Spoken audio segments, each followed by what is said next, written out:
Halo semuanya, apa kabar? Selamat datang kembali di channel saya, Bang Raffi Vlog. Baik, kali ini saya akan menjawab dan menjelaskan pertanyaan dari salah satu teman kita, Bang Erik Chandra. Terima kasih Bang untuk pertanyaannya. Ini mewakili teman-teman karena ini adalah pekerjaan yang mungkin semua orang bisa untuk mendapatkan, karena untuk persyaratan saya rasa tidak serumit persyaratan ketika kita melamar di perusahaan besar gitu. Baik, ini Bang Chandra menanyakan, Bang, berapa gaji kalau kerja di toko bangunan gitu. Baik, itu kembali lagi sistem gajinya dari bosnya atau toko bangunan tersebut. Ada yang sebagian itu menggaji per hari, kemudian ada juga yang sebagian sistem gaji itu per bulan. Namun untuk gaji per bulan itu tidak sebesar seperti UMK Batam gitu. Gajinya itu bukan seperti UMK Batam rata-ratanya gitu. Bahkan ada sih perusahaan-perusahaan besar itu yang gajinya udah UMK Batam gitu. Jadi perusahaan toko-toko bangunan yang besar seperti Headwheel, bahan-bahan keramik gitu, itu kalau toko besar sebagian udah UMK Batam gitu. Namun saya ngebahasnya di sini yang kebanyakan ya di Batam itu yang kerja toko bangunan itu gajinya itu ada dua jenis, sebagian ada dua tipe. Tipe yang pertama itu biasanya gajinya itu ada yang per bulan, kemudian ada yang per hari gitu. Kalau untuk perharinya itu kisaran ini kisarannya gitu. Jadi 100 sampai 100 120 sampai 175 ribu per harinya begitu. Kemudian kalau untuk per bulannya itu kisaran 2 sampai 3 juta gitu. Contohnya nih, mungkin kamu di bulan pertama itu gaji kamu 2 juta, di bulan nanti ketiga udah 3 bulan kamu dianggap sama bos kamu oke kerja, itu mungkin kamu dinaikin 300 ribu, 500 ribu gitu. Bahkan kalau kamu udah lama kerja di itu bisa sampai 3 juta lebih gitu men. Oke, jadi itu enggak ketika kita langsung masuk gaji kita sebesar itu gitu, tapi mungkin ada butuh step by step, namun tidak pernah kurang dari 2 juta, 2 sampai 3 juta seperti itu. Dan ini juga bukan hanya di toko bangunan men, seperti kamu bisa di toko ya, toko-toko lain yang toko-tokonya besar gitu, seperti minimarket atau supermarket. Itu biasanya juga cowok-cowok banyak dibutuhin gitu ya, seperti di store-nya, pramuniaganya seperti itu juga antara 2 sampai 3 juta gitu. Mungkin agak lebih kecil dari kerja di toko bangunan gitu ya, namun itu pun tidak pernah kurang di bawah 2 juta. Dan ini juga mempunyai step-step gajinya, itu kembali lagi ke bos kalian. Di bulan pertama, bulan kedua, bulan ketiga baru kalian naik gaji gitu. Kemudian untuk fasilitas yang difasilitasi untuk karyawannya ini memang sedikit bukan sedikit sih, jauh berbeda dengan karyawan yang lainnya. Mungkin fasilitas BPJS, ketenaga kerjaan segala macam itu bos kalian itu tidak menanggung begitu. Ada sebagian bos yang mungkin udah karyawannya udah 1 tahun, atau memang bosnya peduli terhadap kesehatan karyawannya, sebagian dia menanggung BPJS kesehatan gitu, dia membantu BPJS kesehatan seperti itu. Dan juga karena mungkin kita takut karyawan kita juga pasti kita nggak minta, namun pasti setiap orang mengalami sakit gitu. Jadi bagaimana caranya menangani ketika dia anak karyawannya ini sakit, jadi BPJS kesehatan dia suruh buat dan nanti disuruh bayar begitu. Oke, kalau untuk masalah gajinya seperti itu Bang Hendrik. Jadi antara 2 sampai 3 juta itu gaji biasanya. Jadi, dan ini juga bukan ketika abang mendapatkan pekerjaan itu langsung 3 juta atau 3 juta lebih, enggak, butuh proses demi proses. Dan ini juga tidak berpatokan di satu toko. Bahkan ini bisa berbeda, di toko ini mungkin 2 juta, mungkin di toko ini kurang dari 2 juta, atau 1.900.000, itu bisa terjadi tergantung besar dan aktifnya toko itu gitu. Contohnya nih, kalau tempatnya strategis, hari-hari banyak pelanggan, banyak customer yang order, kan sibuk gitu. Jadi kemungkinan besar toko ini untuk gaji karyawannya lebih besar. Namun kalau semisal nih dapat toko yang sepi, pelanggan juga kurang, itu mungkin gajinya kecil gitu. Dan di sini juga ada sistem bonus biasanya ya.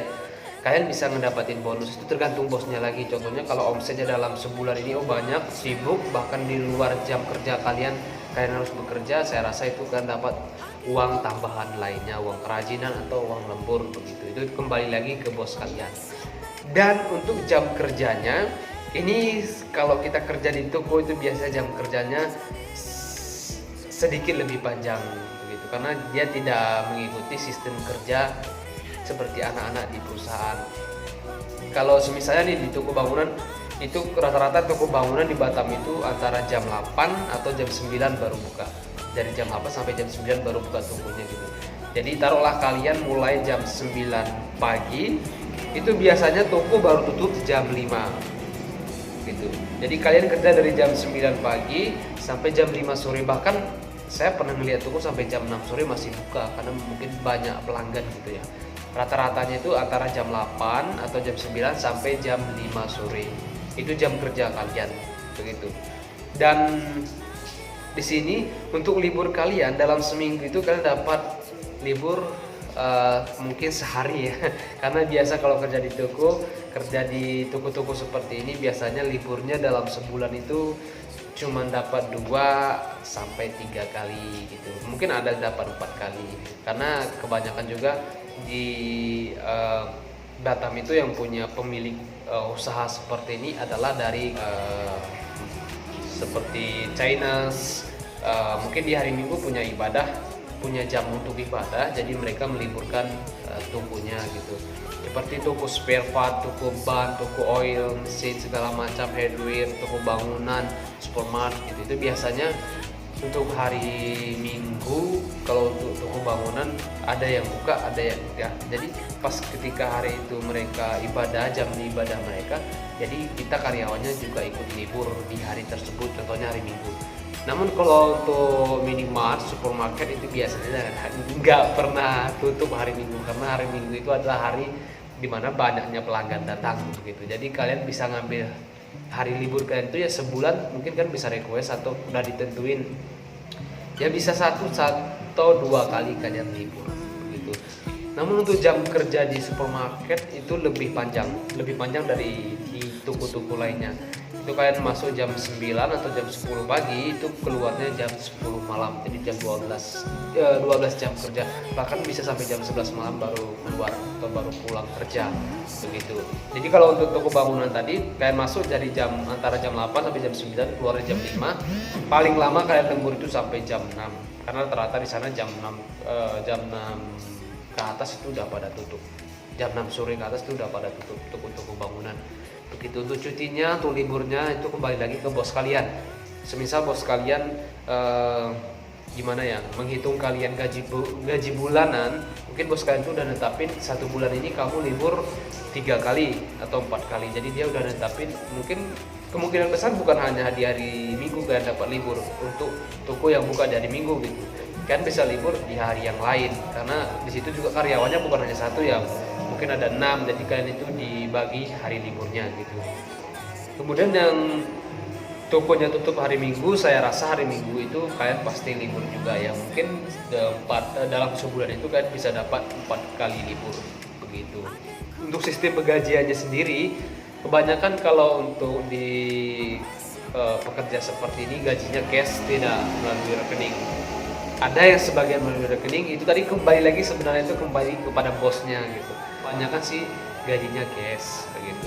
Namun saya juga pernah punya pengalaman kerja saya bukan di toko tapi di gudang kecil.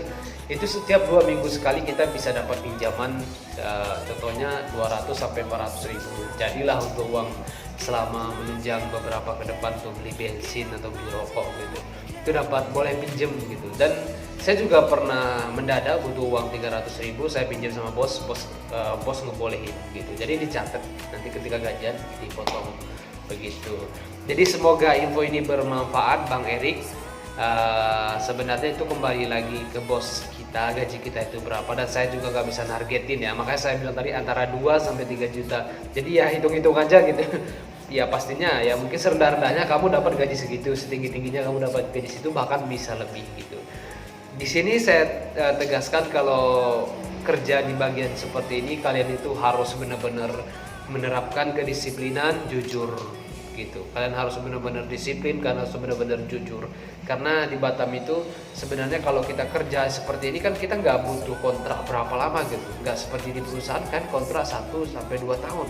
Tapi kalau di kerja seperti ini, kalau selagi bos kalian percaya dan dia mau memakai kalian, itu bisa jadi kalian itu tanpa batas kerja di situ, dan gaji kalian pun saya rasa nggak mentok situ aja main gitu. Jadi kan lu bisa bertambah dan lain uang tip lainnya, lain uang bonus yang lainnya gitu. Jadi bos kalian tuh benar-benar menganggap kalian itu karyawan terpercaya.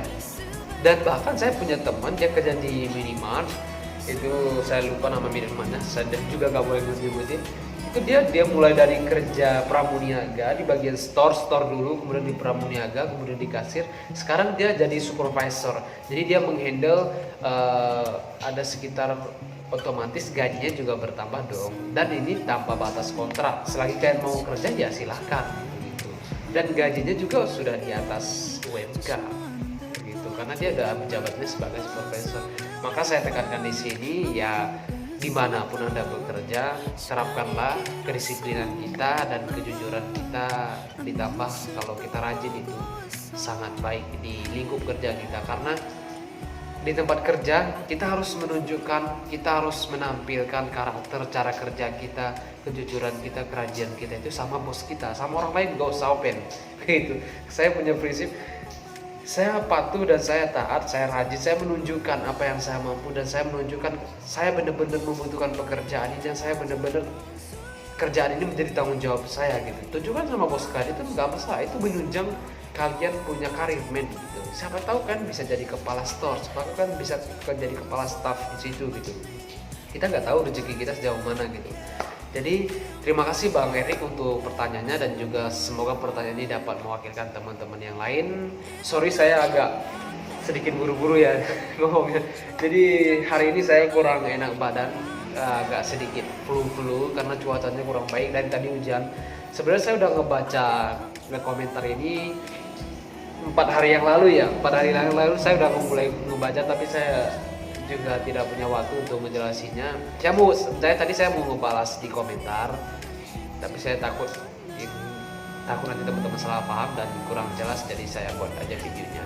Oke Bang Erik, terima kasih. Dan untuk teman-teman yang lain, jangan lupa apabila video ini bermanfaat untuk kalian, kita dan mereka, silahkan kita saling berbagi gitu. Apa salahnya ketika kita tahu apa yang kita butuhkan, dan mungkin juga mereka pengen tahu dan mereka membutuhkan, silahkan share video ini di beranda kalian, di media sosial kalian. Saya juga berharap sedemikian agar channel ini dapat berkembang, dan jangan lupa like-nya, subscribe, dan apabila kalian tidak paham dengan apa yang saya sampaikan, kan bisa tulis di bawah dan saya akan mengoreksi penyampaian saya di video selanjutnya. Oke, saya Rapi, terima kasih, bye bye.